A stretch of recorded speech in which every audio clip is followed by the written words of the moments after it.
Happiness is? By Harry Hallman. When we look back at our childhood years, we tend to remember the best parts. This is why we feel that it was our golden era. Not everyone has an ideal childhood, and not everything is pleasant. That's just life.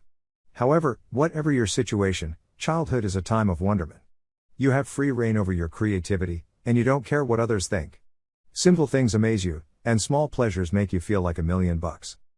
If you grew up in the Kensington section of Philadelphia, as I did, your family most likely had limited funds to spend on anything more than putting a roof over your head and keeping your stomach full.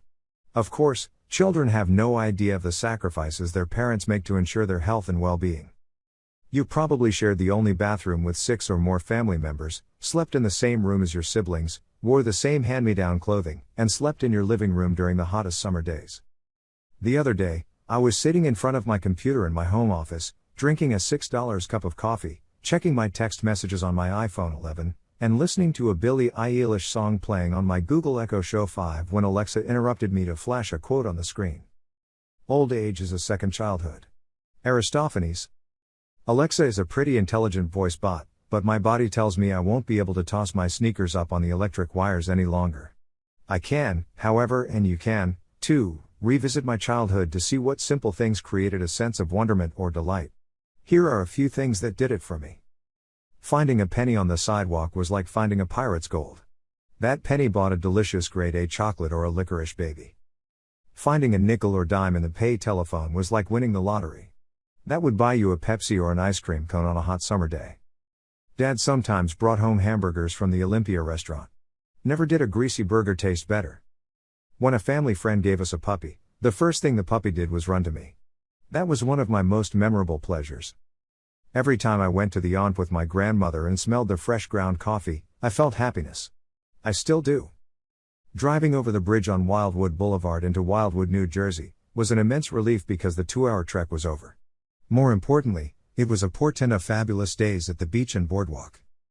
The first time I had pizza, I was amazed that something could smell and taste so good. When I came home after a hard day of play on the street and realized that Mom had made meatloaf and mashed potatoes, it was the best surprise. One day, when I was about 9 years old, I ran 8 balls in a row playing pool at my dad's pool room, and he praised me. I felt like I was Willie Mosconi. When I made a cap bomb that worked, I thought it was a feat worthy of the best engineers. My brother taught me how to make a paper airplane to throw from the top row of seats at the Philadelphia Boat Show. I felt like I was one of the big guys. Once I noticed that Princess Summer Fall Winter Spring on the Howdy Doody show was hot. I always smiled when she was on the show. When the snowfall was significant enough to sled, it was one of the happiest parts of the cold Philly winters. When I was 4 years old, I learned that Earth is round. It amazed me, and I wanted to know more. Some adults still haven't learned that the world is not flat. A rainy day after a midsummer heat wave in Philly was such a delight that we reveled in getting soaked to the bone.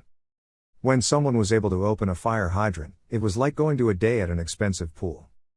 Getting a quarter for helping a lady take her groceries home after sitting in my wagon for hours at the local aunt gave me a sense of worth. When Bill Haley's song Rock Around the Clock played at assembly when I was at Cramp Elementary School, I felt like it was the beginning of rock and roll. It was my generation's anthem. Just as Danny and the Juniors sang. Rock and roll is here to stay. It will never die. It was meant to be that way. I don't know why. I don't care what people say. Rock and roll is here to stay. Seeing a television playing in the window of an appliance store on Front Street in 1948 was the beginning of my lifelong fascination with storytelling. I can't tell you all the things from my childhood that made me happy because it would take a 1,000-page book. Instead, I will leave you to ponder what made you happy during your formative years. Please post some memories so others can share them.